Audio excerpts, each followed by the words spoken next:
Daddy మరి ఇంకెందుకు ఆలస్యం ఏర్పాట్లు చూసుకుందాంపా కాదా ముందు దీని మీద పెనం పెట్టి పెనం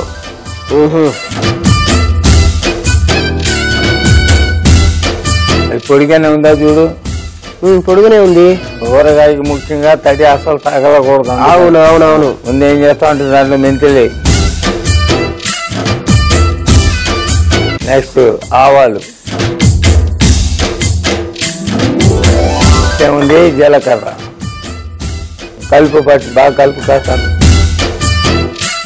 మిక్సీ దగ్గర పెట్టావా పెట్టాను వెరీ గుడ్ వెరీ గుడ్ ఏంటి అంత నీరసంగా ఉన్నావంటే ఏం లేదు నువ్వు వెళ్తా అన్నావు కదా ఉత్సాహంగా ఉన్నాను మళ్ళీ తిరిగి వచ్చేసరికి కొంచెం ఏదో బాధగా ఉంది నేను ఇక్కడ ఉండడం నీకు అంత బాధగా ఉందా అబ్బే లేదు లేదు లేదు నా ప్లానింగ్ నాకు ఉంటాయిగా ఈ లోపుగా 10 మందికి ఫోన్ చేద్దామనో లేకపోతే ఎవరికి అమ్మాయికి ఫోన్ చేద్దామనో ఏదో ఏదో ఆలోచించుకుంటాం వేగినా కాస్తంతా చూడు వేగితే దీంట్లో వేసేయి నాకేదో డౌట్ గానే ఉంది నేను లేనప్పుడు నువ్వు హోటల్ అంతా నాశనం చేస్తావు మన భయంగా అసలు నా ఊరి ప్రయాణం క్యాన్సిల్ చేసుకుంటా పోతే పోయింది ఏదో 2 లక్షల 2 లక్షల రూపాయలు అంటే మామూలు విషయమా తప్పు కదా డబ్బులు ఏమైనా చెట్లకు కాస్తున్నాయా హోటల్ ఏమైనా ఊరికి వస్తుందా దీని ఏంటి ఆ ముంచు దాన్ని అలా ఉంచు మళ్ళీ దాన్ని వెలిగించి మరి ఆపేసేమేంటి దాన్ని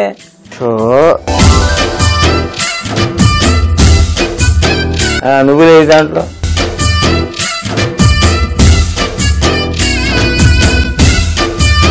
నేను లేకపోతే నువ్వు చాలా హోటల్లో హ్యాపీగా ఉంటావు అన్నమాట కదా కొన్ని ఇష్టమైంది ఏదో వండుకు తినడం చేస్తున్నావు ఉంటా దగ్గర ఏం చెప్తా తప్ప నువ్వేం చేయలేవు ఏం గడ్డి తింటామా లేకపోతే హలో నాకున్న ఐడియాలు నాకున్నాయి ఏముంటాయి నాకు స్పెషల్ ఐడియా ఏడుకోపోతావు ఫాస్ట్ ఫుడ్ సెంటర్ పోతావు ఏదో తింటావు కడుపుకి ఏదో తెచ్చుకుంటావు పిచ్చి బాబాయ్ నువ్వు వెళ్ళిపోయిన వెంటనే హోటల్ అమ్మేద్దాం నా ప్లానింగ్ లో నేనుంటే పంపిస్తా నిన్ను ఊరికి ఎలాగైనా పంపిస్తా ఎలా నువ్వులు వేగినాయా ఇదే బాబాయ్ నీళ్ళు నువ్వేంటి ఏకపాత్రాభినయం చేస్తున్నావు ఏకపాత్రాభినయం కాదు పాత్రలు ఉన్నాయా కడగాలా లేదా అని చేస్తున్నా ఏదో స్వాగతంలో మాట్లాడుకుంటున్నట్టు అనిపిస్తాను డౌట్ వచ్చిందిలే ఎందుకంటే నీ బుర్ర ఇక్కడ ఉన్నట్లేదు ఊరికి వెళ్ళాల్సిన ముసలోడు మళ్ళీ వెనక్కి వచ్చేది ఏంటి అని ఏదో నీకు చిన్న భయం డౌట్ ఏదో ఉందా ఏదో దిక్కుమాలిన ఆలోచన కూడా ఏదో వచ్చే ఉంటది ఇవి బాగా వేగినాయి అవి కూడా దీంట్లో వేసేయి ఆపేయి స్టవ్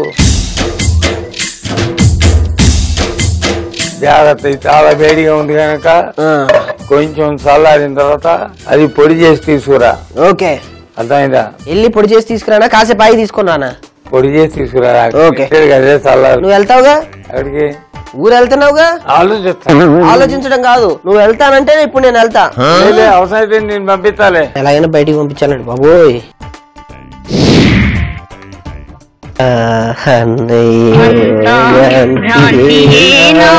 జీవితాన వెలుగిందేనా ఈ జీవితానికి ఆశా చాక్లెట్టేనా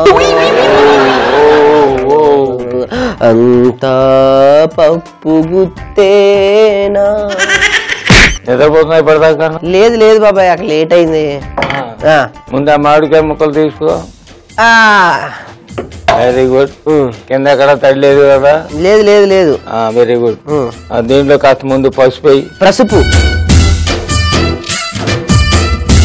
ఉప్పు కరెక్ట్ గా 1 కప్పు కప్పుతో తీసుకోరా చిన్న కప్పుతో తీసుకుని వేయరా ఇప్పుడు బాగా కలుపు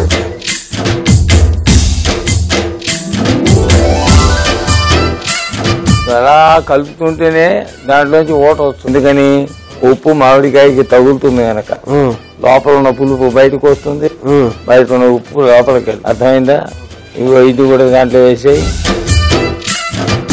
ఇది బాగా కలిపిన తర్వాత వెల్లుల్లిపాయలు కూడా దీంట్లో వేసుకుంటాం ఎలా ఉంది వాసన ఒక రకంగా భలే ఉంది గోవకాయ మజా కన్నా బాగుంది వెరీ గుడ్ వెరీ గుడ్ వేసే వెల్లుల్లిపాయలు కూడా దీంట్లో వేసాయి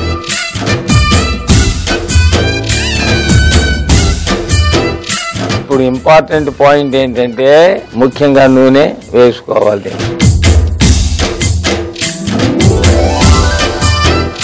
ఇదేమిటి ప్రశస్తమైన నువ్వుల నూనె కలుపు చేస్తాడు దాంతో కలుపుతావా బాబాయ్ నాకు తెలియ అడుగుతాను, ఇప్పుడు ఆకలి వేస్తున్నాను తినేసి వెళ్తాను, మళ్ళీ నేను బయట అక్కడ తినలేనన్నావు. ఈ ఆవకాయ పచ్చడి పెడుతున్నావు నాకు తెలియ అడుగుతాను. ఏమైంది ఇప్పుడు దీనివల్ల నష్టం ఏముంది? నష్టమే ఉందంటే ఇప్పుడు పచ్చడి తిని వెళ్తావా ఏంటి? అలాని కాదుగా, దీంతో పాటు ఇంకో ఐటమ్ తయారు చేస్తాం కదా. ఓహో, మాత్రమైన పుల్లట్లు తయారు చేస్తాం కదా. పుల్లట్లు దీనికి దానికి టచింగ్ అనమాట. దీనిలో ఒక ఐటమ్ వేయలేదు, ఏమిటో చెప్పుకో చూద్దాం. అది దీనిలో ఒక ఐటమ్ వేయలేదా? వేయలేదు. ఏంటో చెప్పుకో చూద్దాం. ఇన్నాళ్ళ నుంచి నా దగ్గర వంట నేర్చుకుంటున్నావు కదరా, ఏం వేయలేదు దీంట్లో. తాలింపు వేయలేదు. నే తలకాయ, అందులో కారం వేయలేదు. వేయాల్సిన అవసరం లేదు. ఎందుకు? ఎందుకంటే నువ్వు ఆవకాయలో కారం వేయనక్కర్లేదు. ఇది ఉప్పుగా పుల్లగా ఉంటుంది. ఓహో, అర్థమైందా? ఓకే, అది అది అంటే అయిపోయినట్టే కదా ఇప్పుడు ఇది. అంటే అది ఊరడమే, అంతకంటే ఏం లేదు.